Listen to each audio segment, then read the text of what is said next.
sulk and be all pity party about these Cowboys, but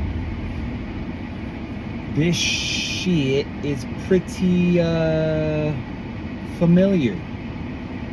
You know, it's kind of like, not to get too dark, but it's kind of like, you know,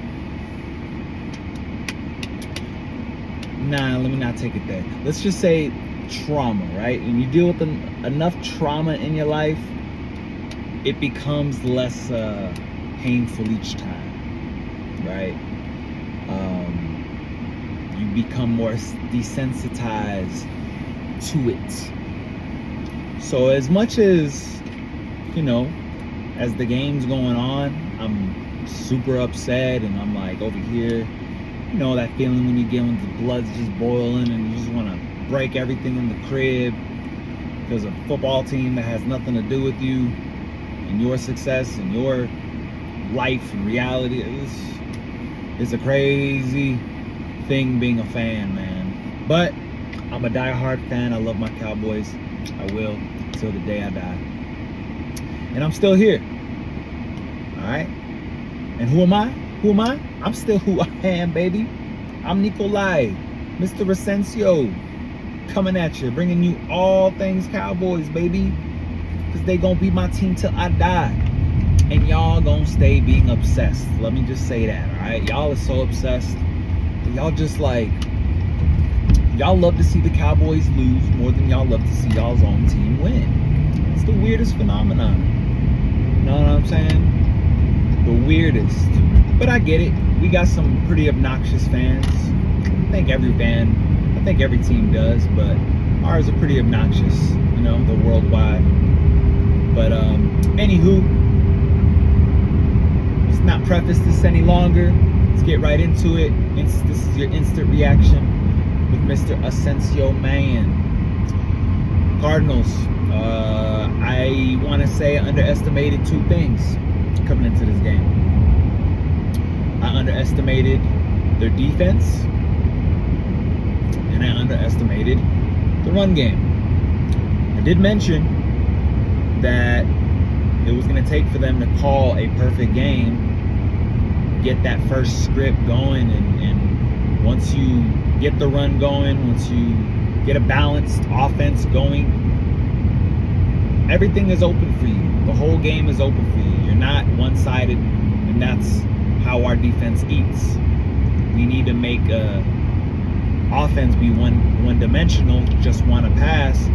But here's the thing. One thing I will give the Cardinals credit is when they did pass, and they passed a lot too. Let's not just say that they tried to run the ball the whole game. They had a lot of success with it, but they didn't try to run the whole game. They had a balanced attack, and when they did pass, it was all very quick. It was methodical. There was a lot of preparation that took place in facing these Dallas Cowboys. And we fell short on our end. I don't know if I should blame that on coaching. I don't know if we want to blame that on players not having the same, I don't know, moxie, energy the first two games. Maybe this Trayvon Diggs really did, you know what I'm saying? As much as we like to say, hey, you know, next man up mentality, sometimes a loss like that really can bum your squad, you know what I'm saying? We'll see. We tend to bounce back from adversity, but we got a tough schedule ahead of us now. All right? All the patty cake games are over. I mean, they were supposed to be, right? Jets, that was a test. We came out with the loss of Aaron Rodgers. You know, it became less of a litmus test for most people who analyze this game and stuff. It became depreciated from what it would have been, right? So it was kind of like, well, are these Cowboys really the number one team? Are they really, you know, with this game, it's the same old shit. You know, our defense is weak with the run. I thought that we had that figured out. Maybe it is a coaching thing because we look prepared against the Jets, who were supposed to be an amazing run team, right? Carrying that over from last year.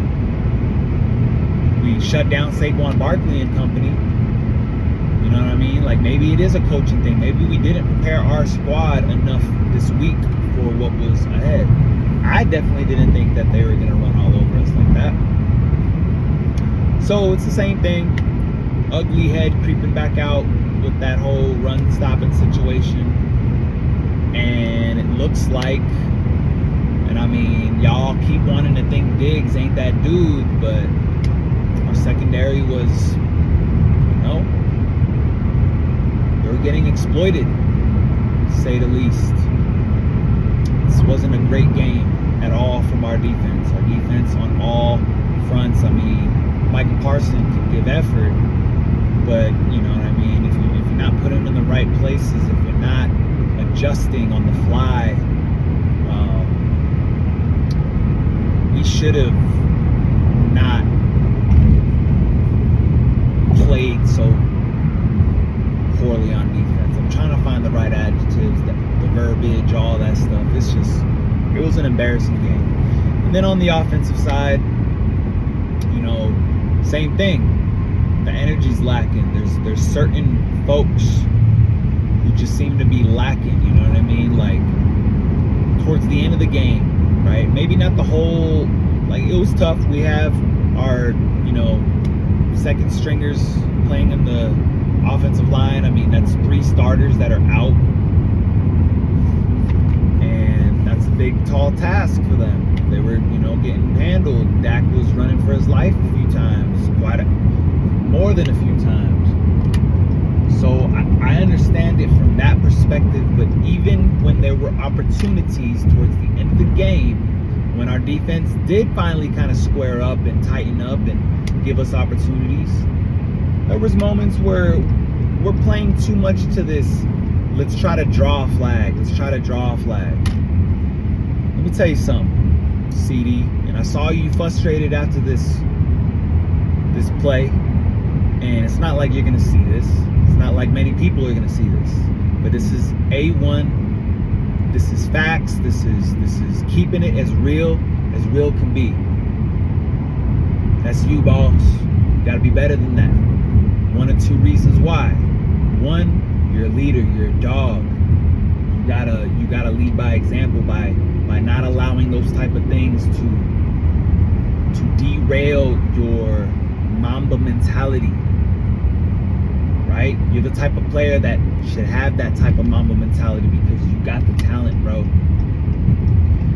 Second, you're number 88, bro. I don't know if you remember, Dez Bryant did Dez Bryant things, and you were capable of doing Dez Bryant type things. You could have did one of these. The ball was right there. You had the jump. You still could have took it off the back of dude's helmet. Pulled an 88 play. I'm just keeping it facts with you, bro. I'm not sitting here saying that, okay, why don't you go do it? Hey, let me tell you something. I might blow both my knees out in the process of doing, but let me tell you something. I'm gonna put the effort to do it.